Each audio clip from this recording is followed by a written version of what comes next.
Assalamualaikum dan selamat pagi kepada semua. Salam sejahtera. Baiklah, saya Zafiq Amin. First and foremost, saya nak ucapkan jutaan terima kasih kepada semua individu dan pihak-pihak yang terlibat secara langsung ataupun tidak langsung dalam menjayakan event kita pada hari ini. Thank you once again to the organisers, co-organisers, partners, tetamu kehormat, tuan-tuan dan puan-puan sekalian. Kehadiran kalian semua amatlah bermakna bagi saya. Terima kasih. Baiklah, topik saya pada hari ini adalah how small action can spark transformative impact. Saya ingin sampaikan 3 topik pada hari ini. Pertama sekali saya akan ceritakan tentang how it all started. Yang kedua, what we do. Yang ketiga, outcomes and impact.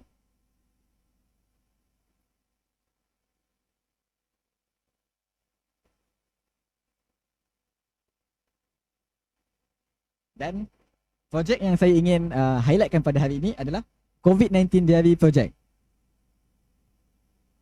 Dan bagaimana COVID-19 Diary ini menuju kepada penubuhan The Good Society IIUM. Okay, baiklah. Jadi mesti kalian tertanya, bagaimana COVID-19 Diary ini bermula? Of course, macam namanya, iaitu COVID-19 Diary. Jadi semuanya bermula selepas pandemik melanda Malaysia.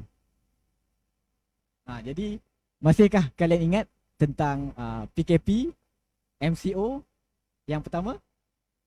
Ya, sudah 2 tahun berlalu dan sejak PKP yang pertama pada 18 Mac 2020 itulah permulaan bagi projek kami.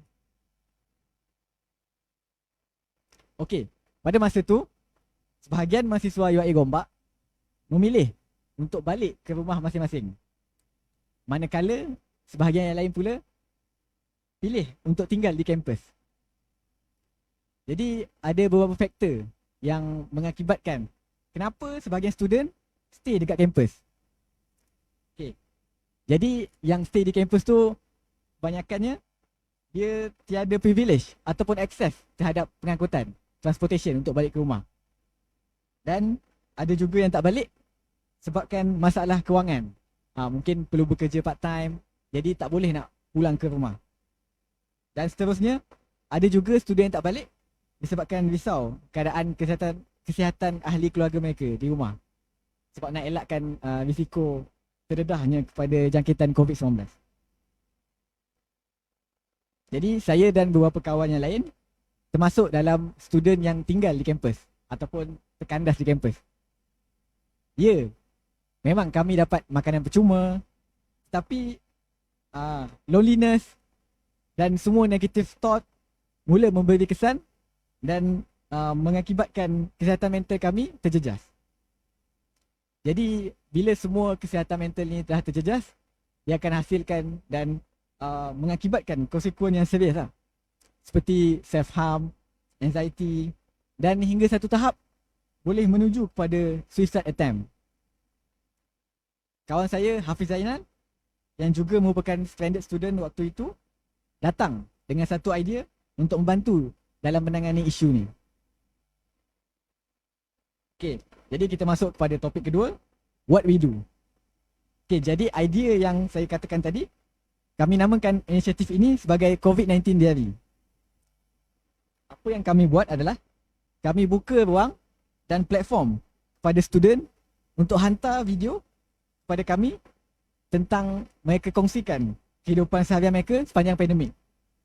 Apa yang mereka lalui, apa yang mereka belajar dan apa sahaja yang mereka ingin kongsikan pada khalayak umum. Jadi ni merupakan salah satu coping mechanism untuk bantu baik pulih keadaan kesihatan mental student waktu itu. Jadi seperti kita tahu, walaupun kita semua hadapi situasi yang sama iaitu pandemik COVID-19, tapi setiap orang ada pengalaman dan keadaan yang berbeza. Sebab kita punya situasi dan circumstances berbeza. Jadi melalui projek ini, kami terima banyak video daripada student seluruh Malaysia. Malah international student juga turut sertai projek ini. Jadi selepas kami lihat projek kami dapat sambutan yang baik dan memberansangkan, kami expand our project to the next level. Mula-mulanya YouTube dan seterusnya kami produce our very own talk show. Jadi kami buat COVID-19 Diary Special Edition. Di mana di sini menampilkan pelbagai individu untuk berkongsi dalam bidang kepakaran masing-masing. Jadi kami pernah jemput beberapa well-known figure seperti Dr. Mazli Malik, Aiman Azlan, PU Azman dan lain-lain. Jadi sesi ni kami buat dalam bentuk santai melalui YouTube Live, FB Live dan IG Live. Tapi waktu awal-awal COVID tu, tak banyak lagi program berbentuk online seperti yang ini. Dan waktu tu masing-masing masih cuba nak membiasakan diri untuk beralih kepada medium online. Biasanya program face to face dan kita nak beralih ke fasa online. Jadi masing-masing menyesuaikan diri dengan aplikasi Google Meet, Zoom, Webex dan lain-lain. Jadi memang talk show ni dapat sambutan audiens yang ramai lah. Sebab waktu tu sikit program yang sebegini. Jadi ini semua berjaya dilaksanakan dengan hasil usaha beberapa orang tim kami. Dan kami amat berbangga kerana dapat jalankan usaha ini dalam keadaan kami ni hanyalah student biasa yang terkandas di kampus dan tiada mempunyai apa-apa sumber wang dana dan sebagainya. Dan kami sangat happy lah bila selepas daripada itu ramai kawan-kawan kami, kenalan kami yang memberitahu tim kami yang mereka inspired daripada program kami dan mereka pun ingin belajar bagaimana nak organize program-program sebegini yang bagi manfaat waktu tu. Jadi sejak daripada tu banyaklah organisasi ataupun individu-individu yang melakukan program sharing online dilaksanakan oleh pelbagai pihak. Okey, seterusnya waktu pandemik tu berlaku, banyak juga kelab-kelab dan society di UiA Gombak yang seakan-akan beku sementara. Sebab biasanya mereka lakukan aktiviti yang memerlukan turun padang, volunteer, faci untuk student sekolah, community outreach, pergi ke kampung-kampung. Jadi bila COVID waktu awal-awal tu, kita tak boleh nak ke mana-mana. Dan disebabkan berlakunya perubahan drastik ni, banyak kelab-kelab berhenti macam tu. Tak ada apa-apa aktiviti. Banyak society yang senyap dan macam seakan-akan sunyi dan ada juga yang dibubarkan kerana tidak dapat adapt dengan suasana yang berubah. Jadi bertitik tolak daripada itu, kami bercadang untuk jalankan inisiatif baru untuk memberi manfaat kepada student.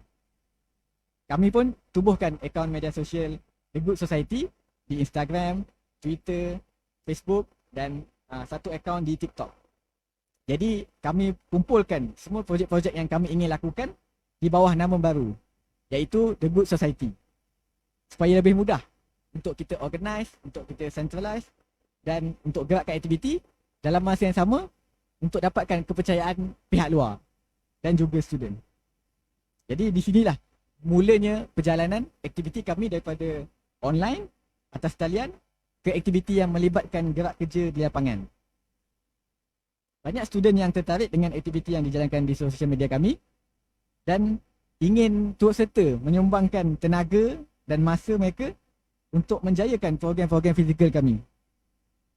Ketika inilah banyak officer, banyak office, banyak center-center di UiA yang ingin laksanakan program. Tetapi mereka kekurangan tenaga kerja. Ada bajet kewangan tetapi tiada manpower. Jadi mereka jemput kami untuk collab bersama. Kami bantu sediakan manpower, volunteer dengan recruit student yang di kampus dan kami jalankan program tersebut. Dan beberapa kelab dan persatuan di UiA juga collab dengan kami kerana ahli-ahli kelab mereka kebanyakannya tiada di kampus. Sebab kelebihan Good Society waktu itu boleh tarik student untuk jadi volunteer. Jadi daripada situlah banyak aktiviti fizikal yang kami jalankan Seperti kami hadiahkan bunga ros dan kad penghargaan kepada student yang menjalani kuarantin di asrama, membersihkan sungai UIA, membuat food garden, memberi bantuan agihan kepada bangsa banjir, dan kami juga menubuhkan mental health helpline untuk student UIA. Seterusnya, selepas kami bergerak melalui nama The Good Society, kami mendaftarkan movement kami ini secara rasminya dengan nama The Good Society IIUM di bawah seliaan Sejahtera Center for Sustainability and Humanity IIUM Gombak. Jadi dalam The Good Society kami ada 7 division: Women Division, Community and Diversity, Technology, Environment dan lain-lain. Jadi ini merupakan screenshot daripada sebahagian aktiviti yang kami telah laksanakan. Jadi saya ingin jemput kalian untuk mungkin boleh follow akaun kami di media sosial dengan username The Good Society IIUM untuk menunjukkan tanda sokongan kalian semua dan juga untuk mengetahui update terkini tentang inisiatif kami. Baiklah, yang terakhir, our outcomes and impact. Untuk COVID-19 diary, kami berjaya produce 33 talk show dalam tempoh hanya 1 bulan yang menampilkan pelbagai individu untuk berkongsi kepakaran masing-masing. Seterusnya, kami juga mendapat video daripada student, international student dan local student sebanyak 34 video dalam tempoh yang singkat, juga dalam hanya sebulan. Ketika ini mereka berkongsi tentang apa yang mereka alami sepanjang pandemik COVID-19.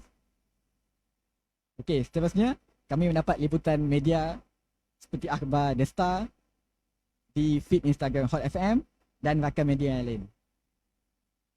Okey, baik. Kami juga setakat yang kami daftarkan, kami listkan, kami telah berganding bahu dengan lebih daripada 30 entiti, organisasi, movement dan agensi berdaftar dalam menjayakan inisiatif yang manfaat untuk komuniti.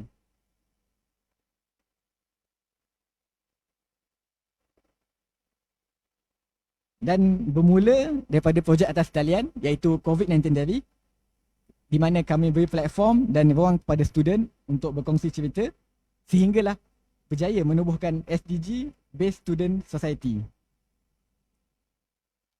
Last but not least, kami mendapat engagement yang tinggi di media sosial dan hasilnya dapat memberi inspirasi pada individu-individu dan organisasi lain yang laksanakan projek manfaat seperti yang kami telah lakukan.